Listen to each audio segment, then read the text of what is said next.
చాలా సతాయిస్తాను. నువ్వు అట్లే గిన సతాయించినావు అనుకో, నీ ఇష్టం. చూసినావా ఇలా ఎగిరిపోతా. బాబా నువ్వు నాకు చెప్పినది ఏమీ అర్థం కాదు, ఇంకోసారి చెప్పు. ఏం అర్థం కాలేదా?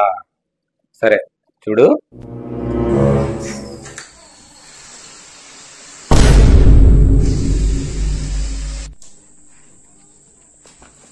అట్టుంటది నాతోటి.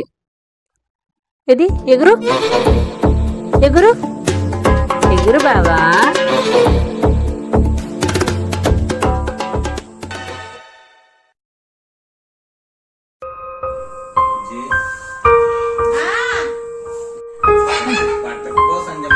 పడు పడు పడు పడు కానీ ఇట్లా ఊపుతా అంటాను, అది బొక్క పెడతాది.